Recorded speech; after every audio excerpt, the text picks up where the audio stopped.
Good evening, BookTube. This is Johnny. I'm down the lower level. It is still a Sunday. It is Christmas Eve. It is 9:38 in the evening. It is December the 24th. Like I said, it's a Sunday. I'm down the lower level. My wife goes to bed early. She goes to bed around 9 and she gets up around 4 in the morning, generally. And I come down here to face the lower depths in the hermit hut. So yeah, I'm down here, and usually I write in my paper diary upstairs in my study, but I keep down here a composition book because I have this obsession that I gotta write up until I go to bed. And so I don't, like, I started this composition book on November the 6th, 2023, and I wrote last night, which was December the 23rd, 2023. It is 9:29 p.m. Saturday night. It's 9:39 Sunday night. So I'm down here, and usually I read. I was reading this morning. I'm reading it before I go to bed. The humble sinner resolved what he should do to be saved. I've been reading. Like I said, I bought last couple of months. I got into buying Puritan reprints from Northampton Press, and they're sold from Reformation Heritage. But I think I got this one from Northampton Press, Orlando, Florida, and they're also sold at the Reformation Heritage Bookstore in Grand Rapids. And I have other books by Obadiah Sedgwick in the back. I'm gonna go get them. Hold on, I'll be back in a minute.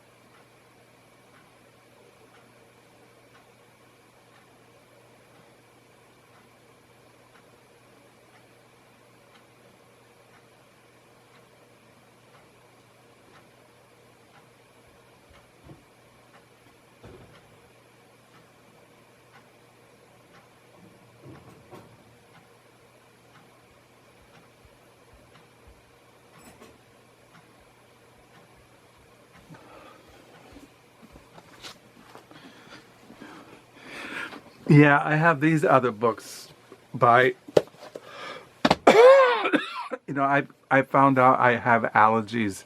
I've had a headache for the last couple of days, feel congested, coughing again, but I also have Anatomy of Secret Sins by Obadiah Sedgwick. The full title, I think, of this one is The Anatomy of Secret Sins, Presumptuous Sins, Sin and Dominion and Uprightness, wherein divers weighty cases are resolved in relation to all those particular delivered in divers sermons preached at Melrid's in Bread Street, London, on Psalm 19, verses 12 through 13, together with the remissibleness of all sin and the remissibleness of the sin against the Holy Ghost, preached before an honorable audience by that reverend and faithful minister of the gospel, Mr. Obadiah Sedgwick, B.D., edited by Don Kistler, Master of Divinity. And this was last reprinted in 1818, and this Puritan reprint was in 1995. So, and then I have this by Obadiah Sedgwick, who lived from 1600 to 1658, Christ's Counsel to His Languishing Church. I think the full title is, they have long titles, the Puritan treatises.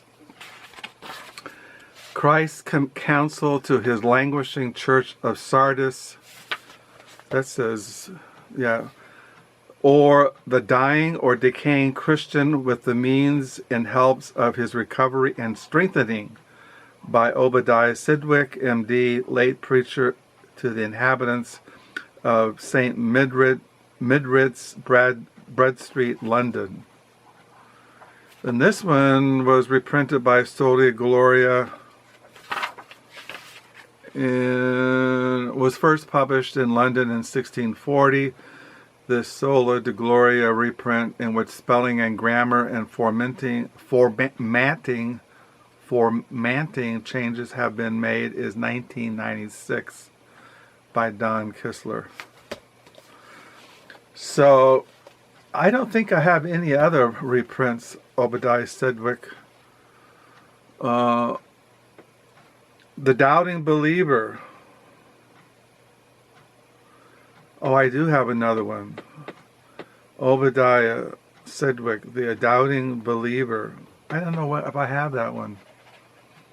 I usually have all of these. Now I'm really have to go look. See if I might have that one somewhere. I wonder where I put it. Anyway, I think I have The Doubting Believer, but I don't know where I put it. I have to go look back there, but I'm not going to leave again, so don't worry, I'm staying here. But anyway, I'll go look for it later. I am enjoying reading, well, it's kind of, when you read the Puritans, especially Obadiah Sedgwick, he lived from 1600 and died in 1658. It says here, Obadiah Sedgwick was a member of the Westminster Assembly of Divines. In this first modern reprint, he takes us carefully through the process of salvation, particularly what faith is, the importance of preaching, the danger of unbelief, and how saving faith may be obtained. Yeah, I was reading this last night and this morning, and I was really impressed how experimental it is. Very searching, very comforting. One thing about the Puritans, they're very searching. They sometimes I'm reading the Puritans and I get so convicted and I get kind of freaked out and kind of scared, and then I put them away for a while. But this one I've been finding not so scary. But I wonder if I have that Doubting Believer. Just hold on. I'm gonna go look one more time. I'll be back.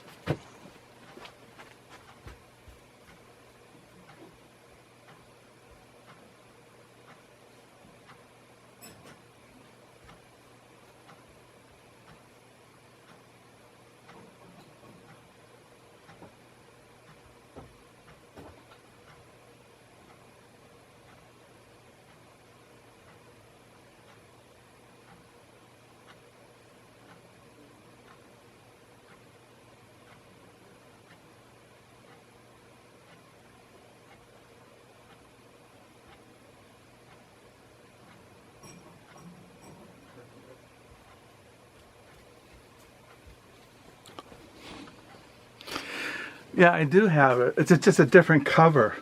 See how this is really an old. These are how they were first when they first started publishing Sola Gloria.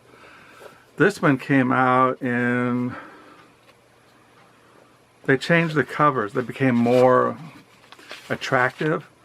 This was published in 1993, and. The Doubting Believer was reprinted by Aberdeen by Dr. Chalmers in 1819.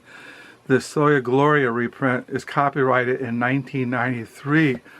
Yeah, the older Sola Gloria Puritan reprints have these brown covers. I have a bunch of those in the back. But then they got this. Then they got really very attractive covers. Let's see. So you can see the difference. These the browns.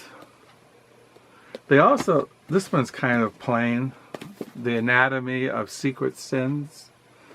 So I don't think I have any other Obadiah Sedgwick, but this one I really enjoyed reading.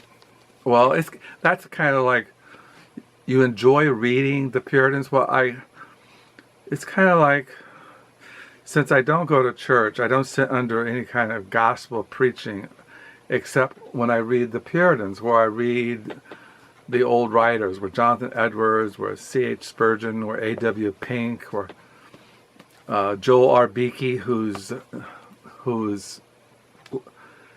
is a minister there in Grand Rapids, near where we live. You can go and hear his sermons on YouTube, and there's a site that you can listen to sermons. I'm not really into listening sermons. I can read them. I read the Puritan sermons. But you can read this, then you can put it down. You can read it. You can meditate upon it. You can ponder it. You can read it out loud. I tend to quote them in my online diary, Crooked Fingers. So I have 4 Puritan reprints by Obadiah Sedgwick. And yeah, it's very experimental, very searching, very comforting, searching. Because like this morning I was reading on the chapter 15, the agreement and difference of strong and weak faith. And he says things like, let me see here.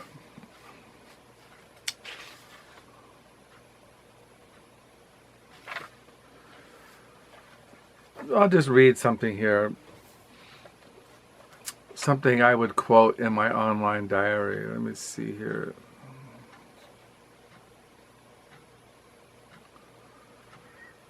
Oh, let me see. I'll just start where last thing I read. He says, what was the last thing? I was on page 1, section 3, particular 2. Now I proceed to the proof of strong faith, with the instances of weak faith in truth. 3 queries how to know whether our faith is great or little and yet true. You see, there are 2 parts of this. I will begin with the first, that respects the discoveries of faith and strength. Concerning this, take these things briefly. Here are signs of great and strong faith. 1, confidence of easy answers for great matters is an argument of strong and great faith, as in the centurion who came to Christ for the healing of his servant who was sick of palsy and grievously tormented. Speak the word only, and my servant shall be healed. That is, though he is very weak, yet I am confident that thy power is very strong. Thou need not trouble thy person. 1 word from thy pleasure will heal him. Matthew 8, verses 6 through 8. What Christ does now say of this faith. See verse 10. I have not found so great faith, no, not in Israel.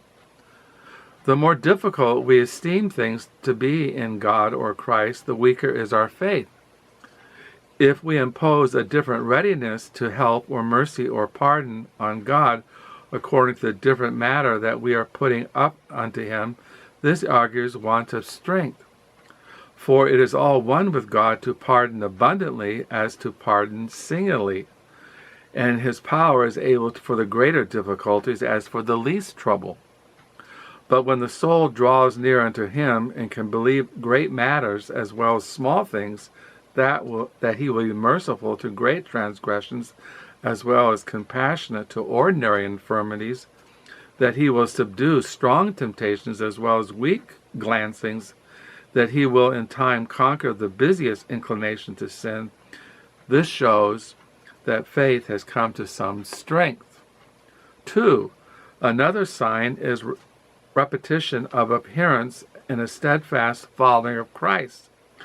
Notwithstanding the discouragements that the soul may apt to take from Christ's behavior towards it, it argues their faith to be strong and great. 2 Samuel 23, verse 16. There were the 3 mighty men that broke through the host and drew water out of the well of Bethlehem. Matthew 15:22, as in the woman of Canaan who came to Christ to heal her daughter.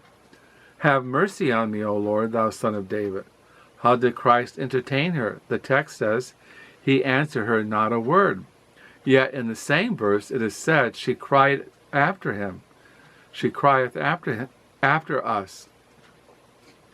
Christ's silence raised her voice the higher. Again, then came she and worshipped him, saying, Lord, help me. How has she now answered? It is not meet to take the children's bread and cast it to dogs. Such an answer to some spirits would have been far worse than silence.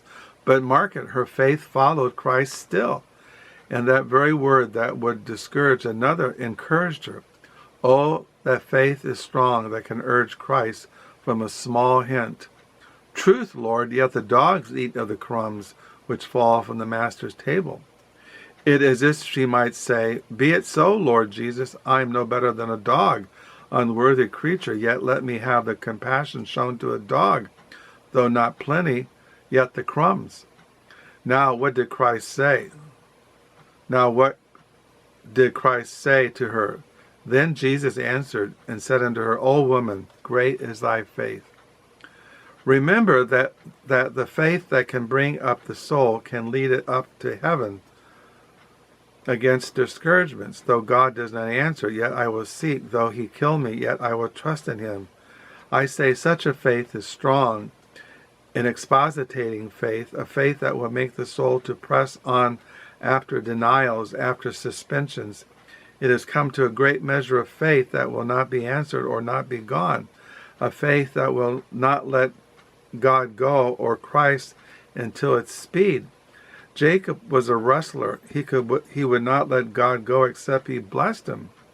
A faith that can dispute much with God, that will in a holy reasoning take and urge God with God, and will so enforce the promises on him that he has made, so that God is even fain to yield. Be it unto thee, even as thou wilt. This faith is ripened. So that's the kind of thing. So I was reading Obadiah. I thought I'd show you some used books that I bought last week. I got this from the library last week. Our local library still sells used books in these carts, and I got the complete cartoons of the New Yorker, edited by Robert Mankoff and forward by David Remick.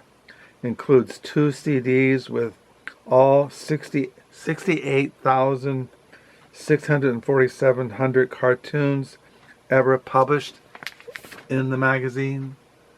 As you know, I have a big New Yorker magazine collection. That's what I got this for. And then I picked these books up at Goodwill and Salvation Army. This is a novel by Peter Behrens, Carry Me. This is an uncorrected bound proof. And I didn't know, I never heard of this writer, but it had good, interesting story to it, which I can't read because I don't have time here. But this was first published by Pantheon Books in New York in 2016. I don't have any of the novels by him. It's historical fiction. And then I picked up another historical fiction, Inamorata, a novel by Joseph Gangemi. This was translated, I think, out of a different language, but no, says here, Joseph Gangemi lives in Philadelphia. Inamorata is his first novel, published in 2004. In the tradition of the alienists in Carter Beats the Devil. I have the novel Carter Beats the Devil over there on one of the bookshelves. Historical page-turner, debut of a spectacular young talent.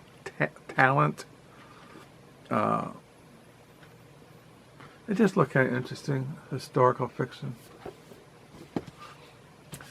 Then I found this book, on reading well, finding the good life through great books. This is an advanced reading copy by Karen Swallow Pryor. This is forward by Leland Rankin. He's a Christian professor of literature, and my wife says she has this in hardback, and I never saw it in her library on reading well. So I got that. I have this already in paperback, but I found this at Goodwill. This is by Jennifer Egan, A Visit from the Goon Squad, which is a very famous novel. I have it in paperback. This is a hardback, decal edge, perfect. Look, almost brand new, never read. I have several of her novels. I haven't read this. This was 2010.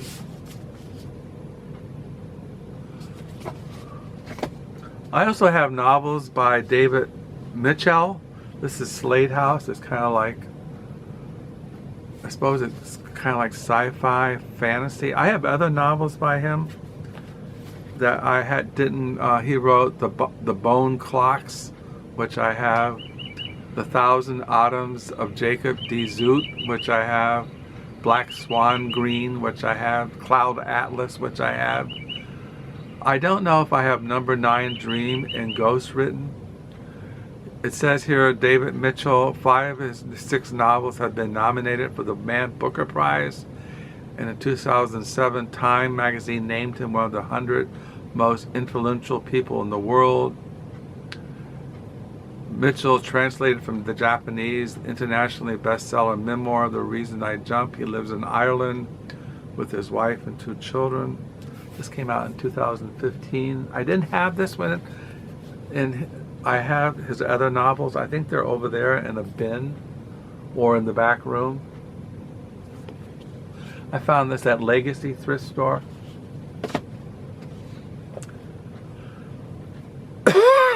This is a novel by R.K. Narayanan, a novel of India, the financial expert. I have 2 other novels by him, which I can't find. I looked for them, but I found this at Goodwill.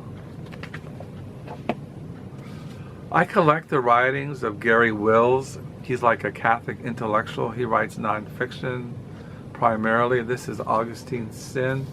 He wrote a biography on Augustine, and he kind of wrote a little biography of Augustine, but then he has Augustine's Sin, and then he has Augustine's childhood, St. Augustine's memory. I have, someday I'll show you. I've been collecting his books. I haven't read them, but he writes nonfiction. I don't think they're listed here. He wrote Why I'm a Catholic, Papal Sin, Under God, Religion and American Politics. He wrote Lincoln at Gettysburg,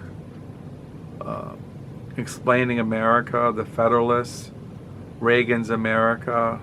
St. Augustine was New York Times notable book. Garry Wills is one of the most respected writers on religion today. He is the author of St. Augustine's Childhood, St. Augustine's Memory, 2 volumes in this series. So I just collect them when I see his books. I found this at Legacy thrift store. Ghetto, The Invention of a Place, The History of an Idea, by Michelle Duneier. I can't pronounce the name, but it's on the idea of a ghetto. I've never seen a book like that, exploring the whole idea of a ghetto. It's a New York Times Book Review Editor's Choice, one of the best nonfiction books of 2016. It has all kinds of little, what do you call them, promotions, recommendations.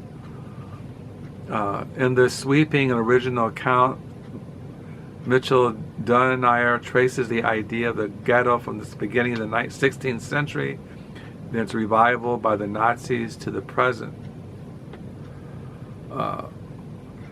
Michelle Michener-Dillner is the Maurice P. During Professor and Chair of Department of Sociology at Princeton University. He is the author of the award-winning urban ethnographies, Slim's Table and Sidewalk.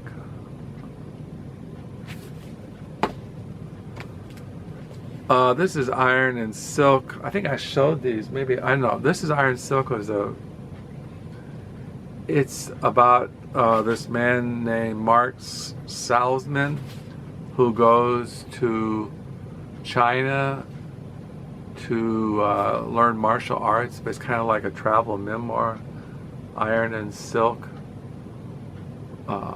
It says here in the back, if there was a prize for winning writer, Mark Salzberg would cop it. New York Times Book Review. Dazzling, exhilarating, a joy to read from beginning to end. People's Magazine, Washington Post. Salzman demonstrates with skill and subtlety just how Chinese society works. Then I found Between the Woods and the Water by Patrick Lefevre. I have up here Patrick Lefevre's Life and Letters already in my library, and then I have also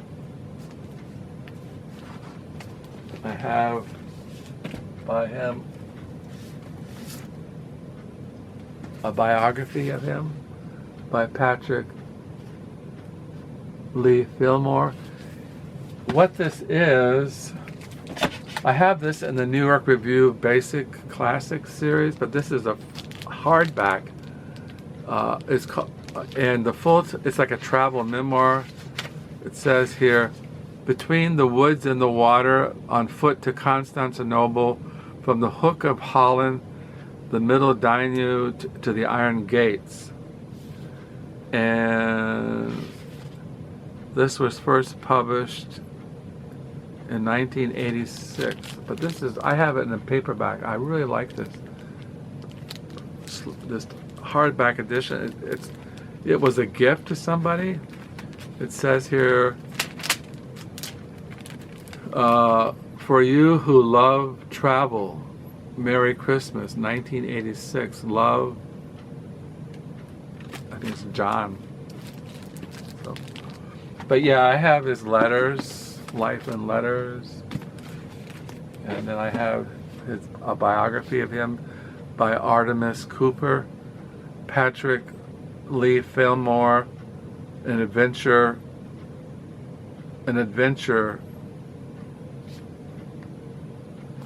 He wrote a lot of travel books about South Sea Islands.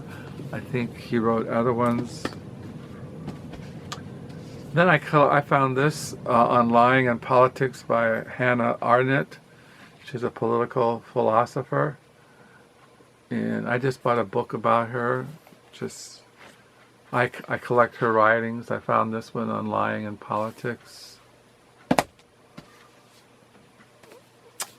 Then I found this book at Salvation Army, Journey from the Center to the Page, Yoga, Philosophies and Practices of Muse for Authentic Writing by Jeff Davies.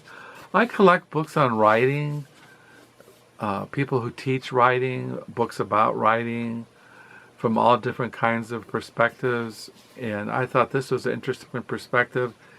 He practices yoga, and he's also a teacher of writing. And I don't know, just look thought-provoking.